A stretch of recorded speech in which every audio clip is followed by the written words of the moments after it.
Hello दोस्तों, कैसे हैं आप सभी। आई होप कि आप लोग अच्छे होंगे। एक बार फिर से स्वागत करते हैं आपके अपने यूट्यूब चैनल साइंस बाला पे।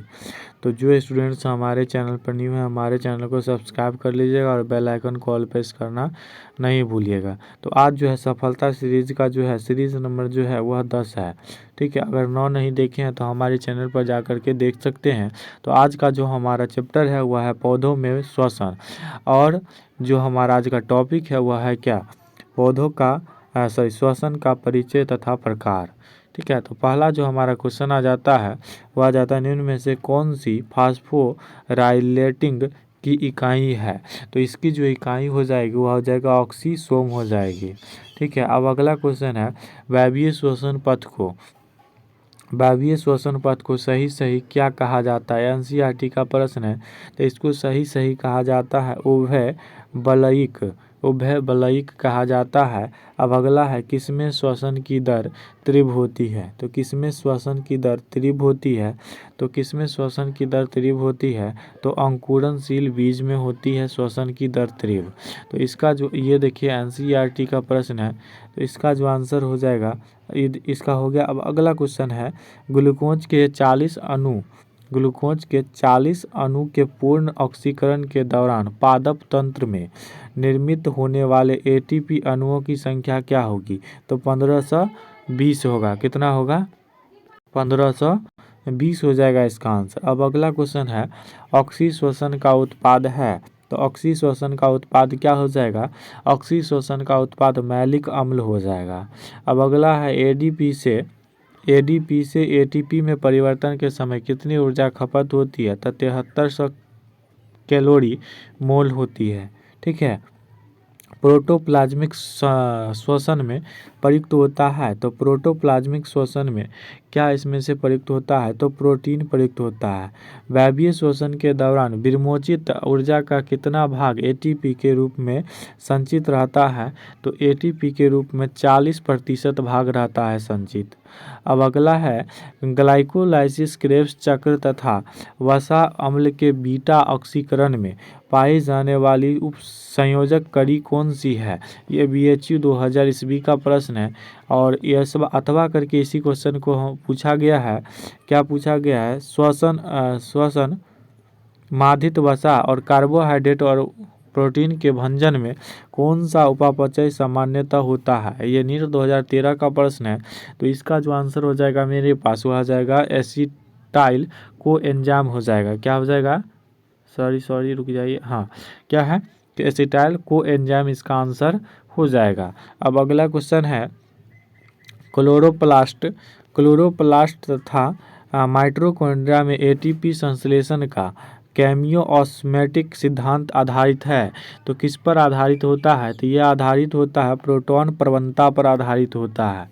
अब अगला क्वेश्चन है हमारे पास, अगला क्वेश्चन क्या कर रहा है, फोटो रेस्पायरेशन में कौन सा विकल्प सही है। तो सही वाला पर हम पहले चिन्ह लगा लेते हैं। तो इसका जो आंसर हो जाएगा वह हो जाएगा, माइटोकॉन्ड्रिया में ग्लाइकोलाइसिस सेरीन बनाता है। अगला है क्वेश्चन, ये छोड़ दीजिए, यहाँ देखिए ये क्वेश्चन, CO2 के अपचयन में एटीपी होता है। तो कितना एटीपी होता है, उपयोगी होता है या अनुपयोगी होता है, तो उपयोगी होता है। अब अगला है, सबमर्ज्ड हाइड्रोफाइट्स में CO2 का प्रवेश किसके द्वारा होता है।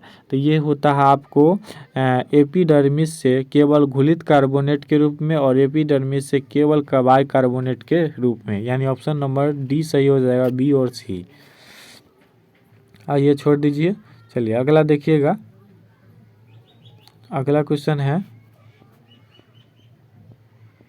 यहाँ पर आ जाइएगा। अगला क्वेश्चन है आपको, किस क्रिया के दौरान ऑक्सीडेटिव फास्फोराइलेशन होता है। तो किस क्रिया के दौरान होता है ये पूछा है। तो ये होता है श्वसन के समय होता है। किसके समय होता है, तो श्वसन के समय होता है। अब अगला क्वेश्चन है हमारे पास, मिशेल कीमियोऑस्मोटिक सिद्धांत किसके अंतर्गत आता है। यह सिद्धांत किसके अंतर्गत आता है, तो ये पूछा है। तो यह सिद्धांत जो आता है वो आता है ऑक्सीडेटिव फॉस्फोराइलेशन के अंतर्गत आता है। अब अगला है, कौन सा ऑक्सी श्वसन के दौरान कड़ी अभिक्रियाओं को उत्प्रेरित करने में सम्मिलित होता है। तो कौन करने में सम्मिलित होता है? विटामिन B1 करने में सहयोग होता है। गैनांग रेस्पायरोस्कोप समझाने के लिए उपयोग करते हैं।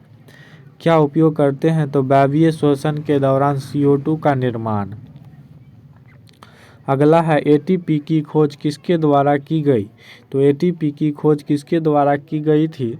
तो ATP की खोज कार्ल लोहमान के द्वारा की गई थी। कार्ल लोहमान के द्वारा। क्या कहता है? ऑक्सी श्वसन में ATP संश्लेषण की क्रियाविधि किसके द्वारा की गई थी? यह किसके द्वारा की गई थी? तो यह की गई थी क्रेब्स के द्वारा की गई थी। अब अगला है आपके पास कोशिका श्वसन। कोशिका श्वसन यानी अंतिम श्वसन किसके द्वारा होता है? अथवा इसी क्वेश्चन को है और ऑक्सी श्वसन जिसमें अधिक ATP अणु बनते हैं पूर्ण होता है। ये BHU 1999 का प्रश्न है। तो इसका आंसर है मेरे पास माइटोकॉन्ड्रिया पर द्वारा होता है। किसके द्वारा होता है? तो माइटोकॉन्ड्रिया के द्वारा। अब अगला क्वेश्चन है, कहता है माइटोकॉन्ड्रिया में उपस्थित क्रिस्टी में होता है। याद रखिएगा क्रिस्टी वाला क्वेश्चन बहुत ज़्यादा आता है। तो माइटोकॉन्ड्रिया में क्रिस्टी होता है तो क्या होता है? तो ये होता है ऑक्सीकरण, अपचयन और अपचयन अभिक्रिया निःश्वसन होता है। ठीक है। अब अगला है, निम्न में से कौन सा पदार्थ ग्लाइकोलाइसिस एवं क्रेब्स चक्र के मध्य की कड़ी है? ये भी बहुत महत्वपूर्ण है, इसे भी आप लोग याद रखिएगा। ये महत्वपूर्ण प्रश्न है। तो इसका जो आंसर हो जाएगा हमारे पास वह हो जाएगा आपका पायरुविक अम्ल हो जाएगा। क्या हो जाएगा? पायरुविक अम्ल। अब अगला है, फल और सब्जी की कटी हुई सतह पर काले रंग की हो जाती है। क्यों हो जाती है? ये किसके कारण होती है? तो ये चाकू के लोहे से टैनिक एसिड ऑक्सीकृत होकर काला हो जाता है।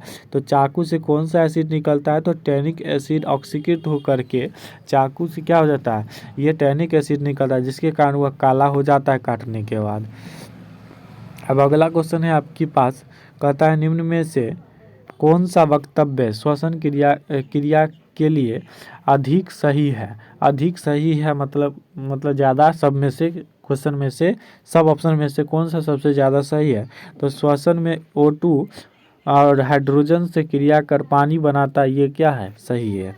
अब अगला है, ऑक्सी श्वसन में निकली ऊर्जाधानी ATP में ADP से बदलती है। ऑक्सी प्रावस्था में यह क्रिया होती है। क्या होती है यह क्रिया? तो फास्फोरिलेशन होती है। क्या होती है? फास्फोरिलेशन। अगला ये देखिए महत्वपूर्ण प्रश्न है, ये BCEC वाले जो स्टूडेंट हैं उनके लिए देखिए BCEC 2006 का प्रश्न है। कहता है NADPH प्लस से NAD प्लस के द्वारा कितने कितने ATP का निर्माण होता है? तो कितने ATP का निर्माण होता है? तो 3 ATP का निर्माण होता है। अब अगला है, एक ATP का अणु संरचनात्मक रूप से सबसे ज़्यादा किस अणु के समान होता है? तो किस अणु के समान होता है? तो ये होता है किसके समान होता है? तो RNA अणु के समान होता है।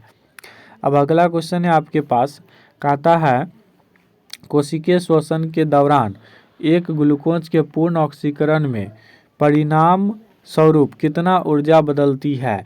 तो कितना ऊर्जा जो बदल जाती है तो वह ADP के 38 अणु को ATP के 38 अणु में।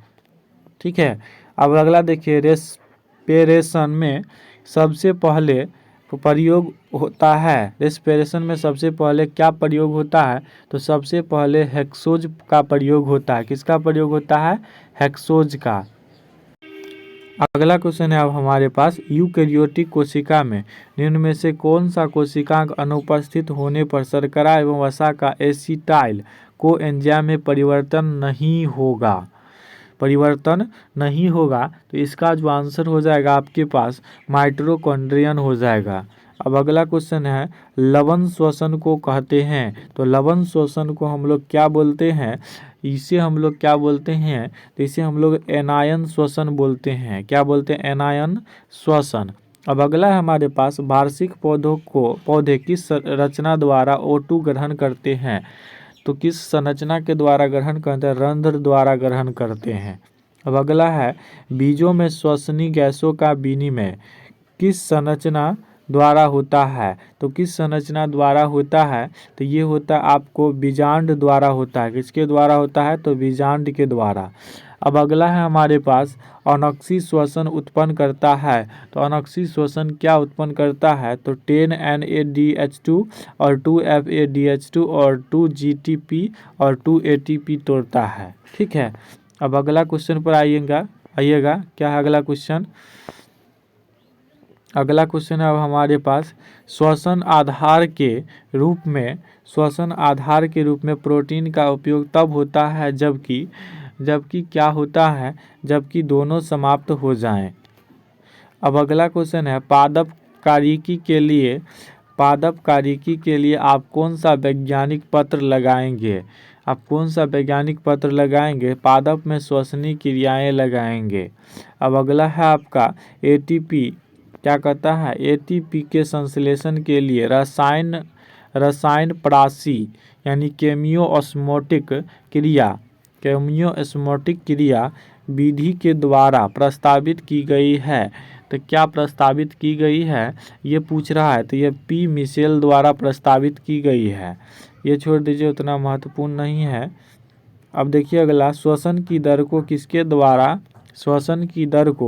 किसके द्वारा अवरुद्ध किया जा सकता है? तो किसके द्वारा अवरुद्ध किया जा सकता है? तो ये किसके द्वारा? मिलोनेट के द्वारा, CO2 के द्वारा, क्लोरोफॉर्म व साइनाइड के द्वारा। ऑल ऑफ दीज हो जाए। ऑप्शन नंबर डी सही है। अब अगला है एक भूखमरी कोशिका को ग्लूकोज देने से श्वसन की गति पर क्या प्रभाव पड़ेगा? श्वसन की गति पर जो प्रभाव पड़ेगा वह बढ़ेगी, घटेगी नहीं, बढ़ेगी। अब अगला है ये महत्वपूर्ण है क्योंकि एम्स 2001 में पूछा गया पहले ATP के मध्य उपस्थित उच्च ऊर्जा बंधन है। तो उच्च ऊर्जा बंधन इसमें से हो जाएगा OP हो जाएगा। क्या हो जाएगा? OP। ऑप्शन नंबर डी सही है। चलिए अब अगला क्वेश्चन पर हम लोग आ जाते हैं। श्वसन क्लोरोप्लास्ट में प्रारंभ होता है और प्रकाश में अपघटित होता है, क्या कहलाता है? तो ये कहलाता है आपको क्या कहलाता है? तो ये कहलाता है आपको प्रकाश संश्लेषण कहलाता है। निम्न में से श्वसन के दौरान क्या बनता है? तो श्वसन के दौरान जो बनता है वह बनता है CO2 कार्बन डाइऑक्साइड। अब अगला है सबस्ट्रेट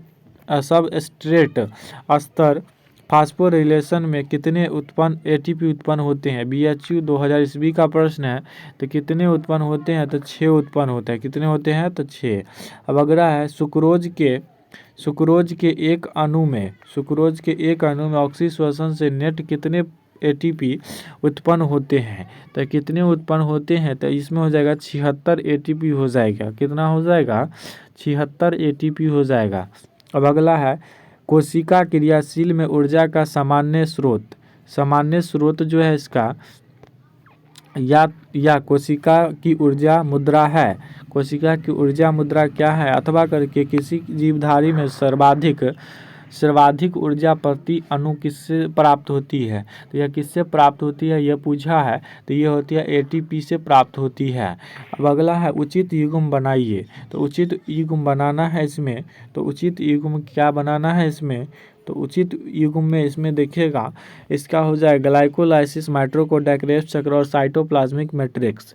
तो इसका जो आंसर हो जाएगा हमारे पास वह हो जाएगा B हो जाएगा। ऑप्शन नंबर B सही हो जाएगा। AB और BA और CA हो जाएगा। अब अगला है कहता है ऑक्सी श्वसन के 1 ग्राम ऑक्सीजन अणु के पूर्ण ऑक्सीकरण से ऊर्जा का शुद्ध लाभ होता है। ये BHU 2000 ईस्वी का प्रश्न है और एम्स 2012 में पूछा गया है। तो इसका जो आंसर हो जाएगा मेरे पास क्या हो जाए? इसका अथवा करके इसी क्वेश्चन को एक ग्लूकोज अणु के ऑक्सीकरण द्वारा प्रोकैरियोटिक में ATP का शुद्ध लाभ यानी नेट गेन होता है। कितना का होता है ये पूछा है। तो ये हो जाएगा आपका कितना का? तो 38 ATP का हो जाएगा। कितना हो जाएगा? 38 ATP का। अब अगला क्वेश्चन पर आइए, यदि वायुमंडल में कार्बन डाइऑक्साइड की मात्रा 300 ppm से अधिक हो, पार्ट पर मिलियन से अधिक हो तो क्या होगा? तो क्या होगा? पौधे स्वस्थ रहेंगे। तो क्या होगा? पौधे स्वस्थ रहेंगे। अब अगला है, श्वसन में विभिन्न अवस्थाएं नियंत्रित रहती है। तो श्वसन में विभिन्न अवस्थाएं नियंत्रित रहती है, तो ये जो नियंत्रित रहती है वह रहती है एंजाइम द्वारा नियंत्रित रहती है। सबसे अधिक कैलोरी प्राप्त होती है। सबसे अधिक किससे कैलोरी प्राप्त होती है? तो वसा से कैलोरी प्राप्त होती है। अब अगला क्वेश्चन पर आइएगा, अगला क्वेश्चन देखते हैं क्या कहता है। अगला क्वेश्चन कहता है ग्लूकोज के ऑक्सीश्वसन से उत्पन्न ऊर्जा होता है, तो कितना होता है ये पूछा है। तो इसमें जो होता है ना वह होता है आपको 673 किलो कैलोरी होता है। साइटोक्रोम संबंधित है, तो साइटोक्रोम किससे संबंधित है ये पूछा है। तो साइटोक्रोम जो संबंधित है वह संबंधित है कोशिकीय श्वसन से संबंधित है। अब अगला है एटीपी के एक अणु द्वारा, एटीपी के एक अणु द्वारा दी जाने वाली ऊर्जा होती है, तो कितनी होती है? तो ये होती है 7.3 किलो कैलोरी। श्वसन होता है, तो श्वसन क्या होता है? एक्सोथर्मिक क्रिया होता है। एनसीईआरटी का प्रश्न है। अब अगला है भारतीय कार्यकी के पिता, भारतीय कार्यकी के पिता कहलाते हैं, क्या कहलाते हैं? तो ये कहलाते हैं जेसी बॉस कहलाते हैं। क्या कहलाता है? जेसी बॉस। तो आज का टॉपिक हमारा यहीं पे समाप्त होता है। अगला जो हमारा टॉपिक होगा वह हो जाएगा ग्लाइकोलाइसिस। ये महत्वपूर्ण है, इसी टॉपिक को कोई मिस नहीं कीजिएगा। तो आज के लिए इतना है। Thank you so much. मिलते हैं नेक्स्ट वीडियो में, तब तक बाय बाय, टेक केयर। और चैनल को सब्सक्राइब कीजिए और शेयर जरूर कीजिए इस वीडियो को।